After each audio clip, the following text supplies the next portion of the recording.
All right, friends, today we're going to use crayons or markers to draw a still life. A still life is a picture of something that doesn't move. We're going to make a vase of flowers. So I'm going to start on my paper and I'm going to make a line right around in the middle of my paper. I don't want it too high or too low. This is a horizontal line. It goes from side to side. Now I'm going to make two small diagonal lines. I'm going to make my vase symmetrical. That means it's the same on both sides.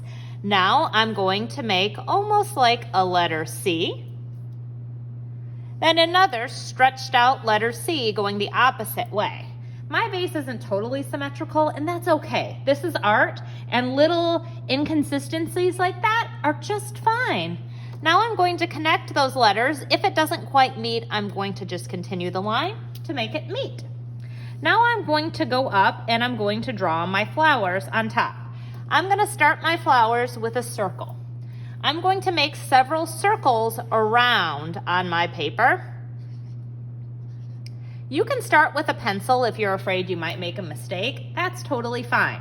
Now I'm going to make almost like a cloud shape around each of the circles. A cloud, another cloud. If one is going behind, you use something called overlapping, where you just lift up your pencil or your marker and let your flower go behind the other flower.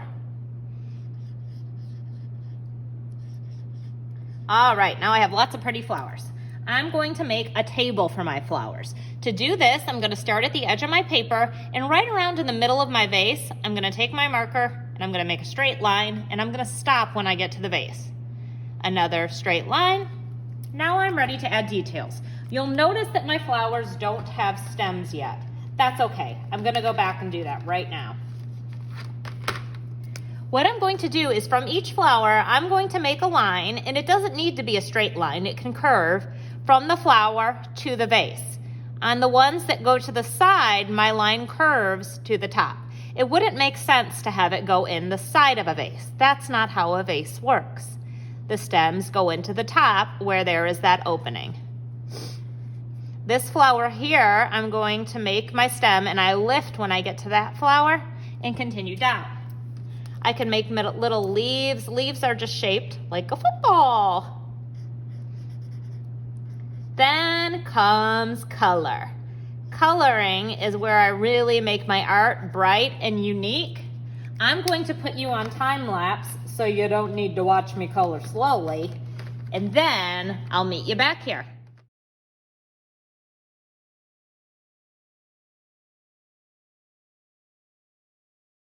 All right, now I have my vase colored and my flowers. I'm going to show you a way to use markers to fill large areas that maybe you don't want to add all the color to. We can use pattern. Matisse used a lot of pattern. I'm going to make zigzag lines going behind my flowers.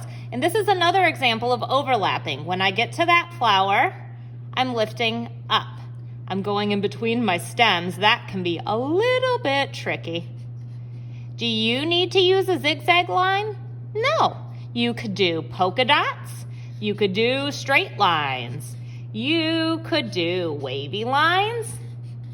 You could do little hearts. You could do anything you want. Now on the bottom, I'm going to do something called streaking. It's just where I make little lines with the markers. This is a great way to fill a big area without coloring it in completely. Now I'm going to switch colors and I'm going to do the same thing with another color on the white spots. I don't want to go right over my blue. And it just makes my work more colorful. Now I have a super bright, unique piece of artwork inspired by Henri Matisse. Good job.